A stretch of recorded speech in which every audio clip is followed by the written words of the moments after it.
Okay, it's recording. So cool, Kayla, super excited to chat with you. Go ahead and start by telling me a little bit more about yourself. Yeah, so my name is Kayla. I'm located in Indianapolis, Indiana. Just recently moved here from Bloomington. I've got two little ones, a 9 and a 6-year old. I guess they're not that little, but yeah. And I actually already have one client that I'm a co-host for an Airbnb, and it's located in Bloomington. The client is actually in Las Vegas, so she's like been really grateful, that I've been able to help her, kinda on-site stuff, and then I had another one, but recently it got turned into just um it went to a rental. He took it off the Airbnb site and whatnot, um, so I have a little bit of experience with that, and I also have a business as a virtual assistant. I've been doing that for 3 years, so yeah. Cool. Okay, awesome. And how long have you been actually co-hosting for? Because you said you've been doing the virtual assistant stuff for like 3 years, but on the co-hosting side, how long has that been going on for? Co-hosting, I started officially, like, when it was on Airbnb back in August last year. Okay. Yeah. And then how did you I guess how do you even get into it? How do you land that first client who's lives in Las Vegas?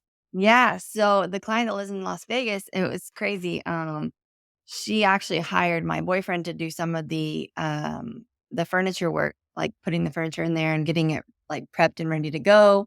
And so he gave her my information, and then she contacted me because they knew about me starting the co-hosting business, and she had never heard of what a co-host was, so she wasn't aware. And, she was, super happy to hire me on as a co-host because, she had been hiring people, like, different companies and whatnot to, like, manage it, getting it ready and stuff. And Right. it had actually she bought it, like, 2 years prior to actually getting it on Airbnb. So, like, it was a long process, Wow. for her, and it was kinda, like, sped up, I think, when she gave it to me because I helped her, you know, finish all of the, getting ready inside the actual house as well. So, furniture and Got it. getting, contractors in there and, helping get things, um, all set. Got it. Okay, cool. So you have that one up and running. You Mhm. got that one through referral through your boyfriend, and then the second one, I know you said that they turned it into a long-term rental now, but how did you actually find that second one?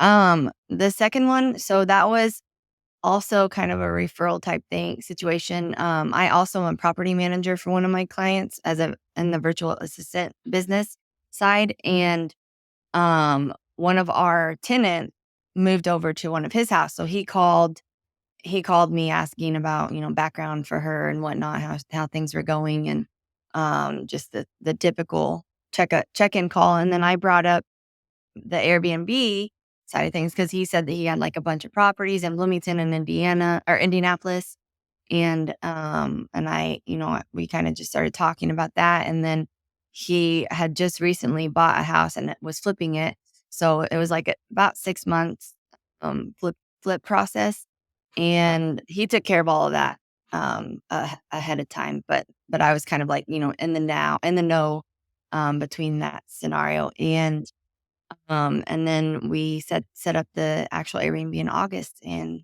that was it. got it. The Okay, the hard thing was, the reason he put it into rental, we only had, like, maybe 5, bookings from August until, January this year. mm. Why do So you not think that was? Any particular reasons? honestly, I think I priced it too high. I was doing based on others that size, like, as a 3-bedroom, 2 bath. Um, and this all other Airbnb that I have is also a 3-bedroom, 2 bath. And so we were pricing them between 300 and 350 for the other one that I ended up losing. Got it. And I obviously, like, starting out, I realized that that's probably way too pricey because it didn't have any bookings. So Right. there the last month or so I dropped it down to 175 at one point, and I still wasn't getting bookings. So, Wow. Okay. yeah, Were you using, like, smart pricing, price labs, or were you kinda just all by hand? I was doing all by hand. I was going through Okay. and, like, searching for all of the other same size, same square footage type houses in that area. Got it. So, and I also feel like maybe the location might have not been ideal because a lot of people that go into Bloomington go for IU, the campus, the school, Right. and, it's a bit further away from campus. It's closer to the lake that we have, but, wintertime here, it's cold, so nobody's Right. coming to the lake, so Yeah. Yeah. No, that makes sense. Okay. Makes sense. And then I guess we'll talk about your current client and pricing a little bit later because I want to Oh, make sure like the pricing is such a huge piece of it. And not, like a lot of people, I always talk about price labs and not because there's so many different pricing softwares you can use. yeah, And I don't, I like price labs the best. I think it's the easiest to use, but it's such an important piece. And people are like, well, do you think it's really worth paying 15 or 20 bucks a month, whatever it is for price labs? And I'm like 100% because if you're not getting like kind of like the scenario with your second property, it's like if the pricing isn't figured out, you could lose a client like that. So right. we'll talk about that too. But I want to hear too from you. What is your goal? Like next 6 to 12 months, like what are you looking to do with co-hosting? I would love to be able to have 10 co-hosting clients. That's my goal, to make it, full-time, income and, um, and pretty much grow from where I'm at. Sweet. Okay. Awesome. And have you been doing outreach to get clients or what does it look like to try to get new clients? Yeah, so I tried, I went through and this is before taking your course, I was going through, like realtor.com, and Zillow.com and, like, reaching out to emailing people, in the part where you can, like, set up an appointment or whatnot, and I was putting a Yeah. message in there, um, but I never got anything back from any of those. It was just, like, "Schedule an appointment," is what they were saying, Okay. so that was the only Yep. thing I did. Okay, that makes sense. Now, one thing that I want to mention, because a lot of people talk about the idea of like going on Redfin, Zillow, looking up Mhm, properties for rent. And it's actually a good idea. Like it's worked. It's worked for me, it's worked for a bunch of people who've gone through the course. But the mhm, most important thing when you're doing it, and actually I'll just share my screen with you so you can see this okay. entire screen. There we go. Okay. Can you see my screen? Now I can, yeah. Okay, perfect. So you were looking at, we'll say Bloomington for now. Yeah, Um, so Okay, so obviously you go to, Redfin, Zillow, whatever, you do properties mm, for rent. So a couple important things that I always tell people when you're doing this type of outreach is number yeah, one, houses are just way easier than apartment complexes for co-hosting, especially if it's like a large apartment complex and there's, to get to the owner to allow you to co-host it's very hard unless you know them personally. So I always like I to narrow it down to houses. The okay, second thing is um we can see that there's 142 houses. Okay, cool. yeah. Another thing though that's even better is if you look through the pictures, you'll be able to see if the property's furnished or not. The Okay, properties that are furnished, like this one, I don't know if this is fully furnished. Yep, so this one's like fully furnished. It's so much easier to like this person, short and long-term lease options. So they're already open to the idea of a furnished rental okay, just because, I mean, because it's furnished, so it's you don't have to convince the owner to furnish their property. If you call, let's just like this random person, it's like, "Hey," um, we'll talk about like scripts and stuff later, but trying to convince this person to furnish their property and spend $10,000 in furniture is a lot harder than just calling existing properties with furniture already in it. that So, makes I always yeah, like to scroll through, look at the photos. Another thing that you could do is there is a setting where it's like amenities, you can press on furnished. The only problem with that is a lot of times people don't actually when owners and realtors are setting up their listings on Redfin and Zillow, they don't always like select furnished if the property is truly furnished. So oh, that okay, doesn't really work. That's why you kind of have to go through it manually. Or another option is on Zillow. Let me go to rent on Zillow. If you go to this more option and then you scroll down to keywords, you could yeah, then put in furnished because if they don't select the furnished option, Okay. they'll usually mention it in the description. So this just helps you narrow down the search easier, if that makes sense. Yeah, that makes sense. Okay, cool. Yep. Uh, and then let me just see here. Oh yeah, so okay, so we just did furnished in Bloomington, and let's see if this is actually furnished or not. Okay, cool. So it is furnished, fully furnished rental house. All utilities are included. Okay, sweet. So you were mentioning that when you were doing this outreach, you were just clicking on like request to apply or like there was a button to or ask a question. Like you just like kind of contacted them through here. Is that right? Yes, that is correct. Yep. Okay. So the one secret hack that I like to use Mhm. is so oftentimes, like, if it's a realtor who posts this or like a manager of some sort, which 9 times out of 10, that's who's making this post. And we can actually see it down here. Yeah, so Yeah, this is clearly a real estate agent. They, for the most part, don't really want anything to do with you. Um, gotcha. they're not really in the mindset for the most part that Mhm. they're gonna, like, bring on another co-host because they almost kinda feel threatened that you're gonna take, like, their role over, and they're kinda just, like, confused. It's just Got messy. It's just not what they typically do. So, what I like to do instead is you take the address, okay? So you literally just copy the address. Okay. You can start put this on, like, a Google sheet or Excel sheet and make it organized, but just for this example, you could do something called skip tracing. So, I'll go to a site called Batch Skip Tracing. Have you heard of skip tracing before? Have not, no. Okay, so what you're gonna do is you're gonna take the address, you're gonna throw it into software. I use batch skip tracing. You can use literally any skip tracing software. But essentially what it does is you put in the address of the property and it's gonna give you the phone number and the name of the actual owner.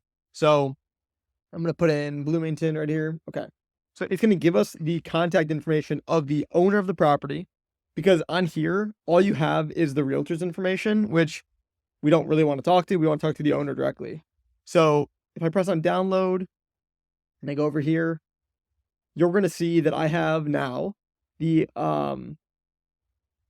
here we go, the phone number of the actual owner of the property. And of course, like bad skip tracing and any other skip tracing software I use isn't going to be perfect, but a lot of the times the phone number is accurate. And then if you scroll all the way, it'll show like their name. So this one's in an LLC, but if it wasn't an LLC, it would show you their actual first and last name, which is really cool because then you can, when you call them, you can say, for example, hey, is this Jim? Or hey, is this the owner of 123 Main Street? Just as an example. And your goal when you actually call them up is not to like instantly close them by any means. Yeah, you're not gonna like instantly close them, and I wouldn't even go for that anyways. It's literally just to get an idea of like what they've done in the past, and Yeah, then if there is um, any gaps in his plan. So if he's like, "Yeah, I'm open to air," you know, like you can ask him why has it been 36 days and no one's rented it? Have you tried right. any other strategies besides just Redfin and Zillow? Have you thought about Airbnb? Have you considered Airbnb? Just asking questions. And then, of course, if he's like, well, who are you? You can let him Right. know your experience. And Mhm. then from that one, like, I wouldn't be like, oh, I can definitely get you $4,000 per month right this second. I would say, hey, like, I have an Airbnb that I run in this area. I can definitely run some numbers for you, and we can and if they work, we can definitely hop back on and talk about what it would look like to work together. So I never like to Okay. go to for the hard sell right away, but, Right. that's kind of one of the tricks I recommend for, like, Redfin or Zillow. Gotcha. Okay. Any questions on that? I know there's a lot. Yeah, do you happen to have, a template on, like, what to ask and stuff like that in the drive that you share on your Yep, course? so yeah, let me share my screen again, and I can actually show you the exact one. Perfect. So, we'll go to the SDR toolkit, and then client outreach, cool. SDR landlord script. Actually, well, that's not it. Here it is. So, um, It's called long-term rental outreach script. Okay. I wouldn't solve this I'm not a big script guy. Like I don't love like saying read this word for word. This is the Right. exact magical script by any means. But if it's like your first time, like it's a really good guideline. My most Oh, important tip though, like the more natural the better. So r kinda like, "Hey, is this whatever name? Yeah, who's this? Yeah, my name is Bailey, and I was calling about your property listed for rent on 123 Main Street. Is that still available? Yes. Okay, gotcha. I noticed it was listed for 34 days. But just curious, like if you'd be opposed to getting more money per month using similar strategy as me and my other clients. Are you open to having?" So this right. gets a little bit, like, more salesy, which is why I like to just, like, look at the property and just say, "Hey, I noticed your property, has been listed for 36 days. Just curious, like, is it still available or what's kind of been the trouble renting it out?" I And then gotcha. getting them to talk. Okay, perfect. Yep, Yeah, that's helpful though, because then, like, I can get an idea of, what to say, so totally. Um, perfect. and then also too, let me actually share my screen one more time because I have another resource I think will be helpful there. If you go to recorded calls and then you go Okay. to closing client calls, these are not gonna be the cold calls that like what we're talking about exactly. It's not gonna be calls about that, but these are gonna be recordings of me talking to owners for the first time. Um, After essentially I've gone through like calling the long-term rental landlords or getting them through the other strategies we talk about. But this will Yeah, give you a good idea of just like how to talk to them, how to ask them certain questions, how to like not the whole thing about it is just, like, asking questions. That's, like, the right. secret sauce of it all. It's not, like, pitching yourself and talking the entire time. It's just, like, Mhm. asking the right questions and getting them to talk. Okay. Does that make Got it. sense? Yeah, that makes sense. Okay, Yep. cool. Super helpful. Um, cool. So, yeah, that's what I would say on the long-term rental side of things. Okay. Um, what other questions do you have? Um, hang on one sec, I'm making my notes, sorry. Yeah, you're good. I'll send you the I recording too after, by the way. well, I appreciate that, yeah. That's really helpful. I I'm not really sure what else to ask, honestly. You've gone through a lot of what I had questions about, so Okay, cool. yeah. Um, I'll throw in one more thing that a lot of people ask is you can also, if these people don't answer over the phone, just shoot them a text Yeah. message. And Okay. I think we have a script for that too in the folder. But when you after you call them, you can just shoot them a Yeah. text and say, "Hey, is this?" and then like owner's name. Yes. And then if the owner's name's not in there, it's like, "Hey, is this the owner of 123 Main Street?" And just go that way. Okay, Um, perfect. so that's just another bonus Do thing that you I would say.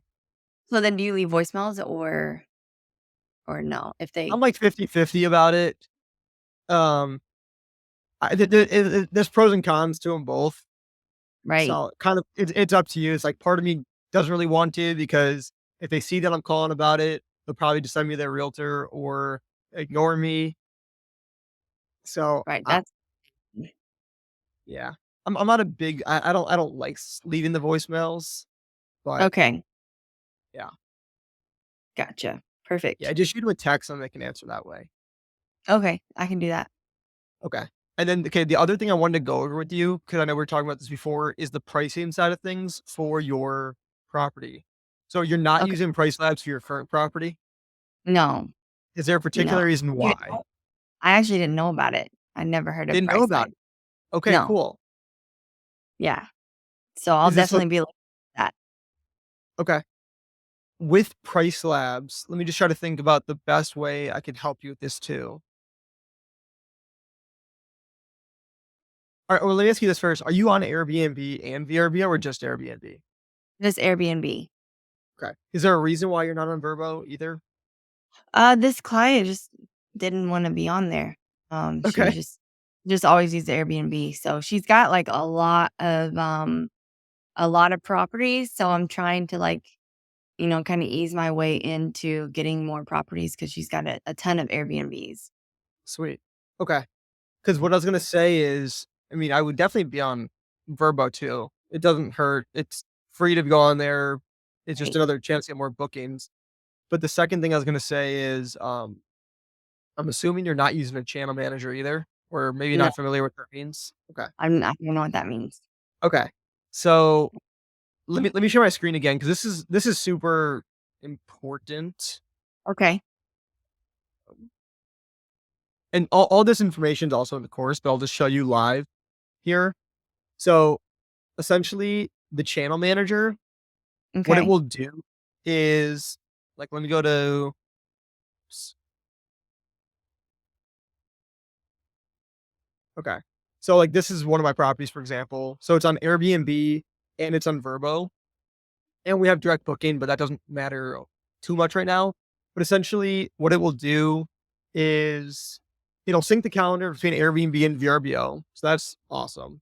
You can have Mhm. automated messages. So whenever we get a new inquiry, message goes out. And yes, you can do some of this on Airbnb, but when you also do it on VRBO doesn't have these capabilities. So that's Okay. part of it.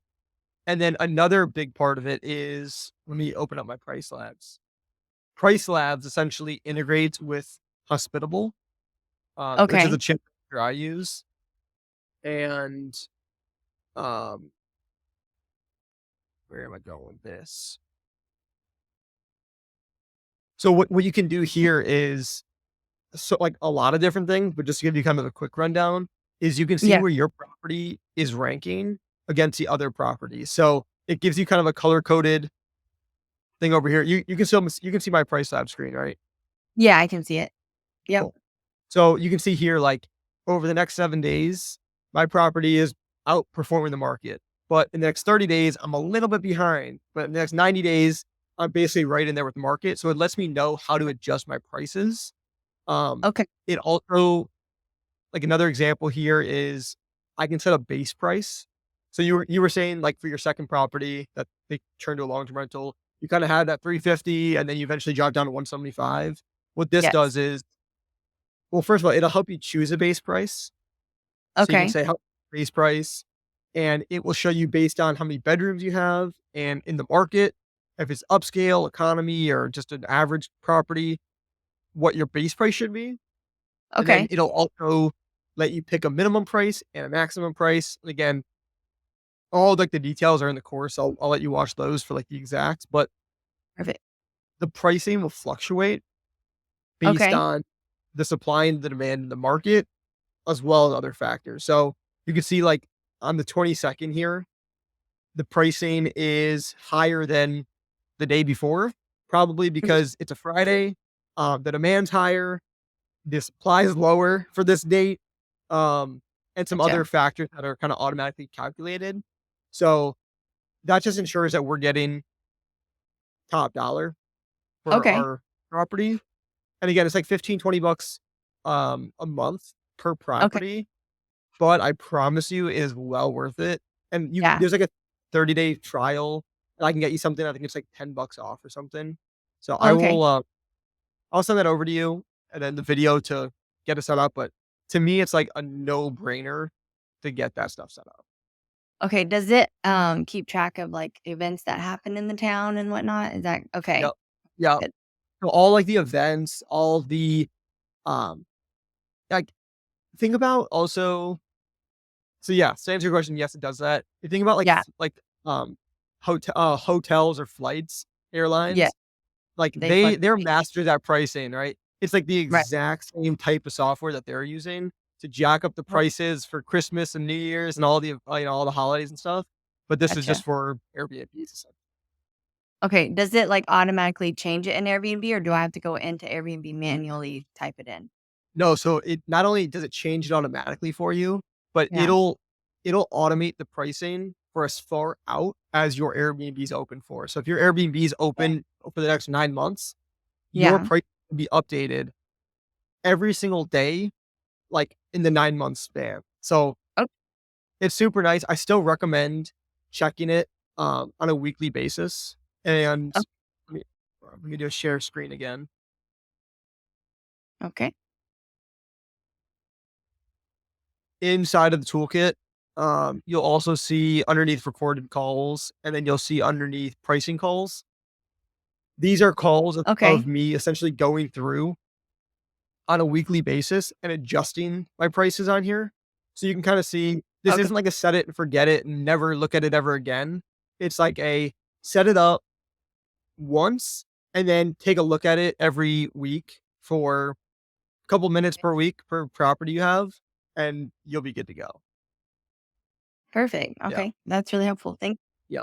I'll I will text you to like links, like the exact videos to watch, make sure you per got it all down. But that'll help with appreciate retaining clients. And then also for once you see like the power of it, you can even watch some videos before you sign up for it and stuff. But it. you'll Mhm. feel so much more confident in your ability to help them and actually like drive more results for them, which is what it's all about.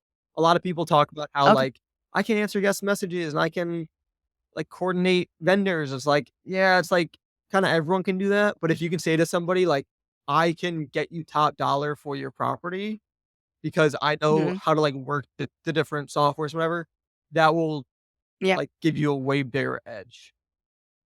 Yeah. Okay. That's super Yeah. helpful. Yeah, I can't believe I've never heard of that one. No worries. That's super helpful. Yeah. Okay, cool. Thank Any other last questions on your end, Kayla? mm, I think I'm good. Sweet. Well, super nice meeting you. Yeah. I'll send over the information that we talked about. Um, yeah, and wishing you the best of luck to get to those 10 properties by the end of the year. Thank you so much. I appreciate Yeah, it. likewise. Talk soon.